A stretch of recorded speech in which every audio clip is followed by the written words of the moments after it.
All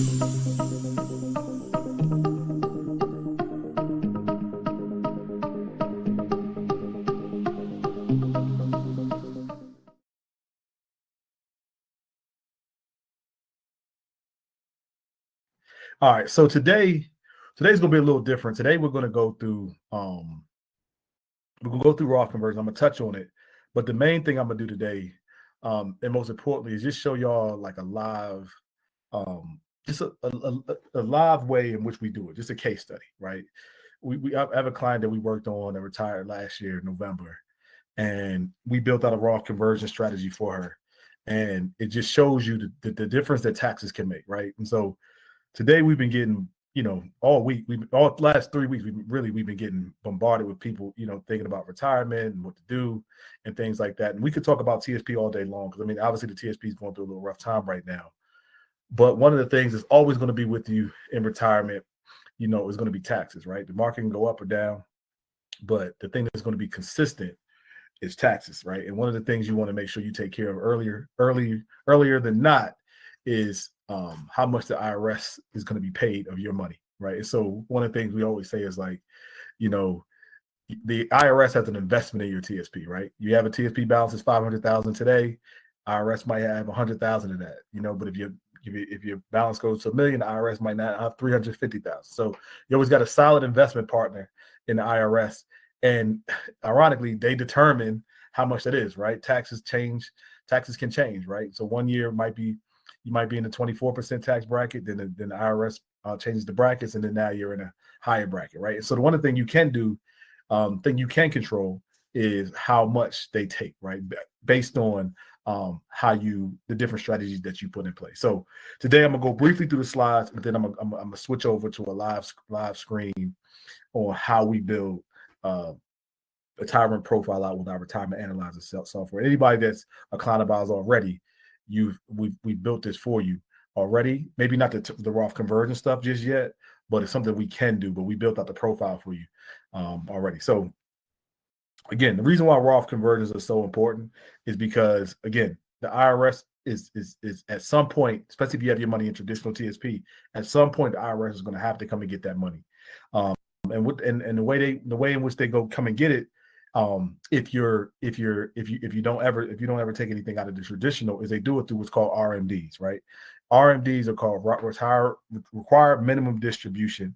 They start at 73 years old, right? And they're based on a percentage of whatever you have in your traditional TSP, right? And so again, the longer you wait, the more it will be. So another thing you want to keep in mind, when you take money out of your TSP in retirement, you're going to get taxed. If it comes out of TSP, directly out of TSP, they automatically put a 20%. They automatically withhold 20% in taxes. Now, you might owe more at the end of the year, depending on what tax bracket you're in, or less, but TSP automatically takes 20%, right? And anybody that's taking money out of their TSP, they already know that, right? Now, what your tax overall is going to depend on what your tax bracket is, and that's personal. That's if you're married. That's if, that depends on what your bracket is if you're married, if you're single, obviously, had a household, those type of things matter when it comes to your bracket, as you know. But what your tax on your TSP is based on that. But TSP, if you take a shot out of TSP automatically withholds 20%, right? And that's even in retirement. Now, the three big mistakes most people make is they keep all their money in traditional TSP, and then they get to RMD age, and then they start trying to take money out because they're forced, and they deal with the tax issue at that point. The smarter thing to do is deal with it ahead of time. Or you take a big lump sum, like I hear people say all the time, well, Mrs. Smith, I'm gonna take I got a bunch of money in my TSP. I'm gonna take about 400,000 and buy a house cash, right? That's gonna trigger a big tax bill, right? There's other ways in which you can do it, right?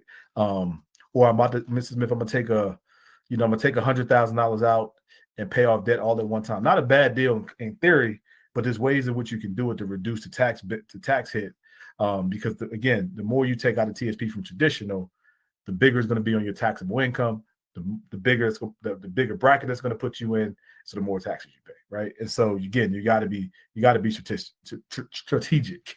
Another big mistake is you assume that you're going to be in a lower tax bracket in retirement. Now, a lot of people are, but not everybody, right? I would say most times it's 50-50, right? But again, just assuming that you're going to be in a lower tax bracket isn't always the case.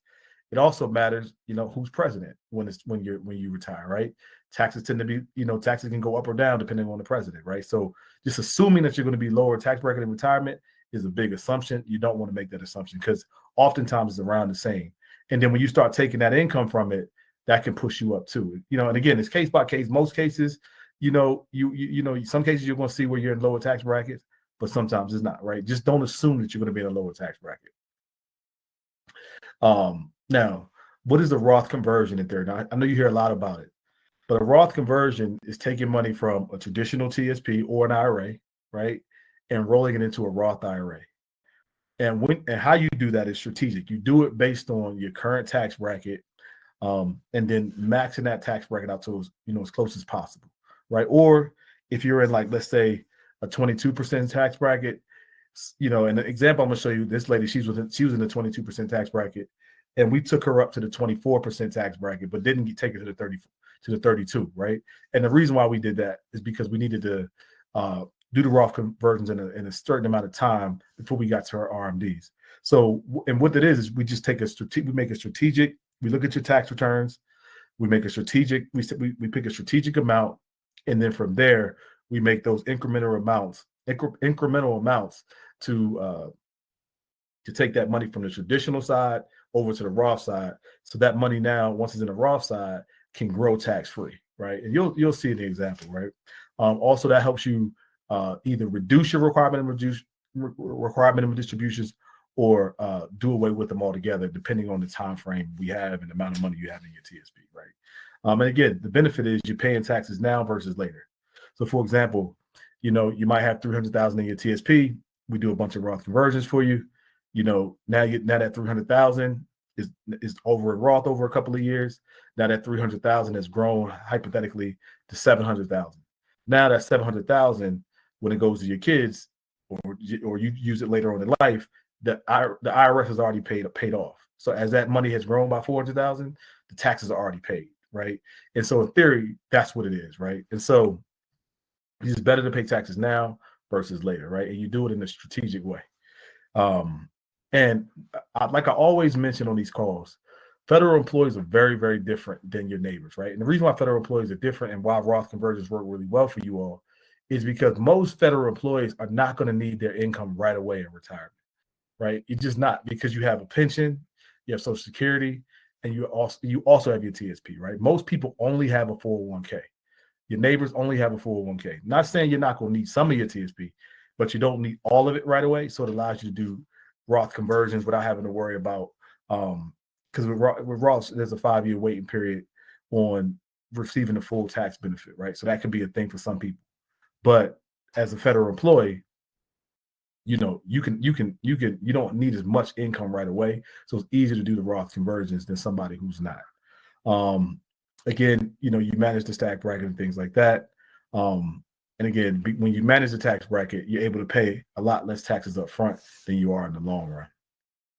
So what I'm going to do now, I'm going to switch over to this example.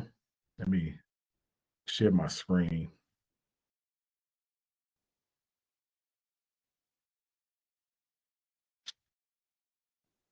So what I'm going to do first, and this is what we do with everyone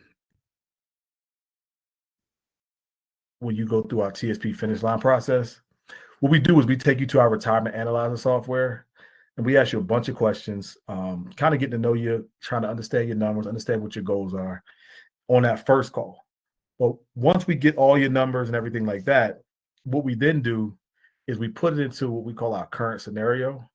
And what that is just a non-judgment way of what the numbers are, the numbers, right? Where you are in retirement, right?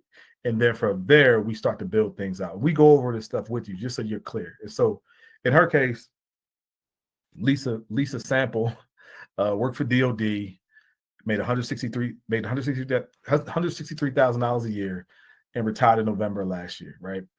We calculated her Social Security. Her Social Security when she retired was at $2,200.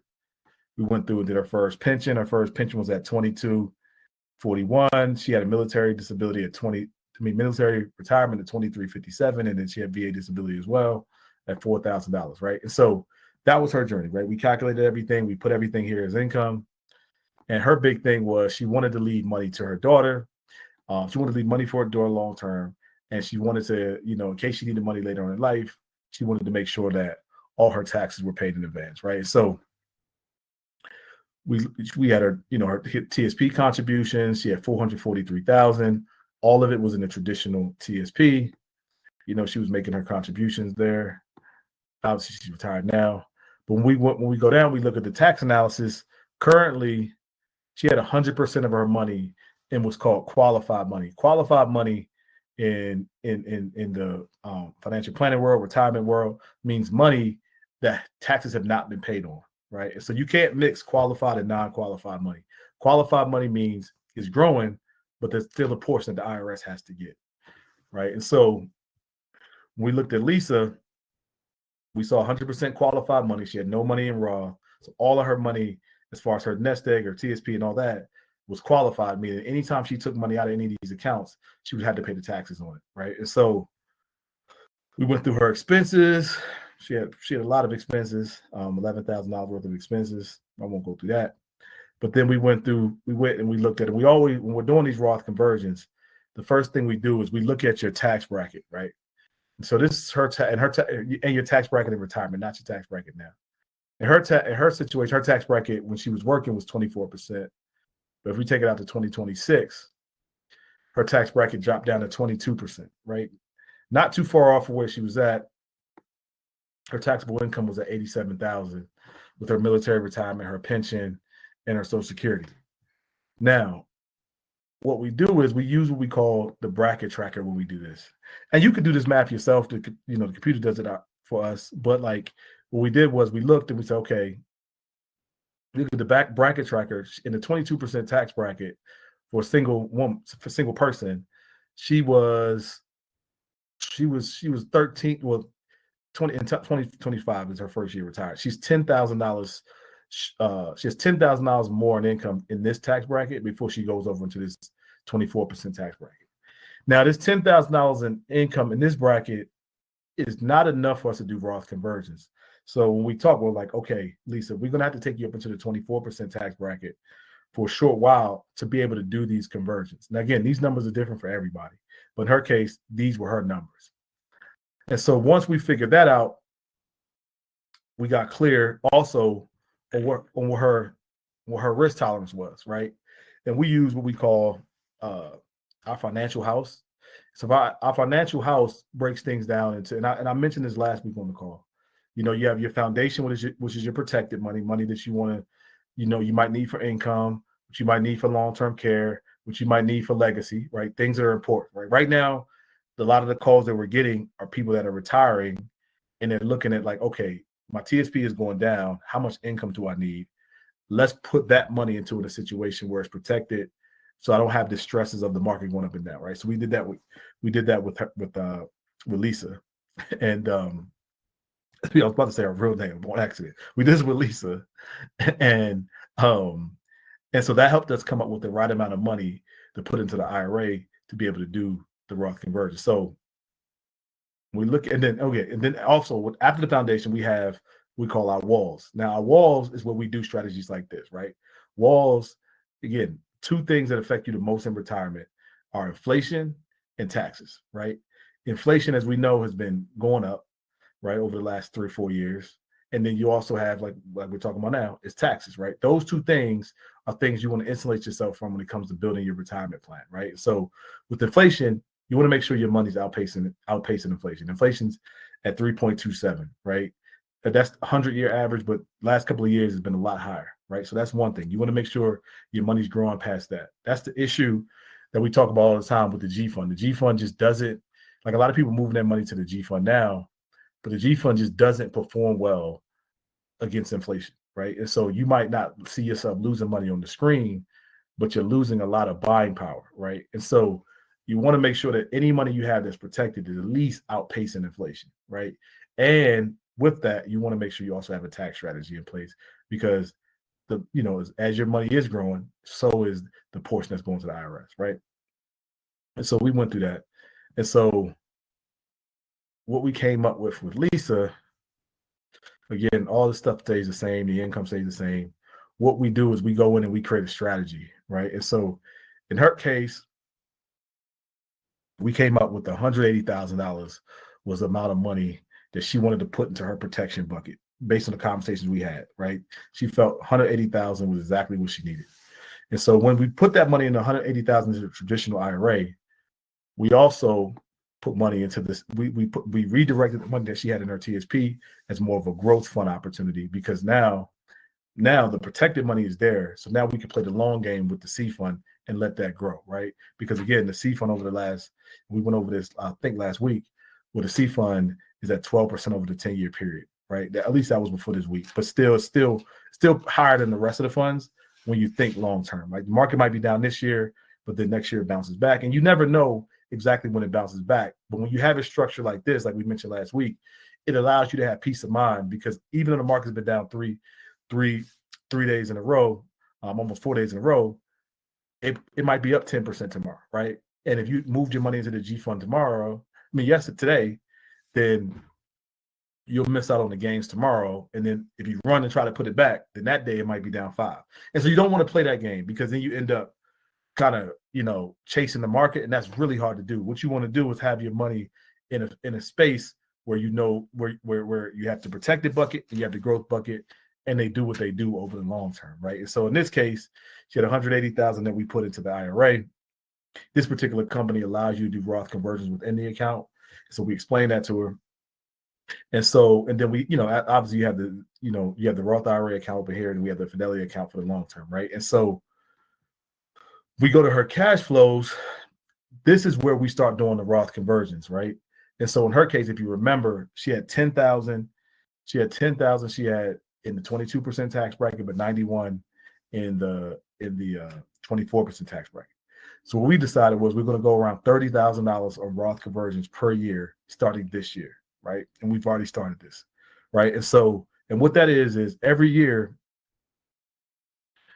until the traditional IRA runs out and all the money's in the Roth IRA, we're going to take $30,000 per year, right?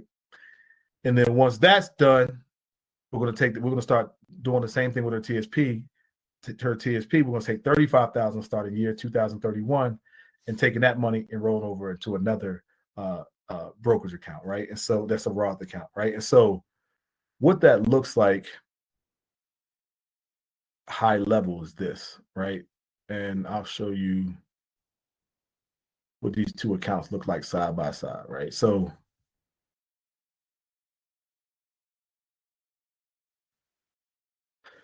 you have her current situation, and we have her Roth conversion tax strategy situation. These are both at age 85, right? Let me get rid of this. So this is currently, if she just kept doing what she was doing and not doing anything, and this is what her plan is based on how we structured it. So this red right here is qualified money. So at age 85, based on this situation, she would have $675,000 in qualified money. And then this says 1099 interest, but what this is just money that she paid her RMDs with, right? So the money that was come out. Let me actually show you this so you can clearly see it, because the system automatically takes the RMDs and puts them into a 1099 interest account. And so what happens is, because she never took anything out, as you see here, RMDs start coming out around 2036. And that 27,000 is her RMD that has come out, that she paid the taxes on, but it's 27,000. And then that keeps going up every year because her RMDs are being paid, right? And so that's that. And when we walk through yours, we can walk through that, right? But what we want to avoid is that happening, because if you wait, the number is much larger than if you take care of it ahead of time, and then your money's growing, because our money's growing this entire time. But so is the portion the IRS gets. And so we go to reports here, just going back here, tax. At age 85 in this situation, she still has $675,000 in qualified money, because the money's grown, right, from where it was now, but it's still a big qualified portion. Overall, she has 963,000. In the strategy that we set up for, she has 1.2 million in total assets. But as you see here, all of it's green, meaning all of that money, the taxes are paid on it, which is a big difference from when you have a kid and you're willing them money, or you have a big something you want to have when you're old, like long-term care stuff. She doesn't need the long-term care because she's 100% disabled. But at this point, 85, 100% of her money is tax-free, right? She doesn't know the IRS a dime. In this situation, if her child was to inherit this money, 675, they still owe the IRS. And we went over, the 10-year rule, how if your kids inherit your money and it's qualified money, they have 10 years to empty out that account.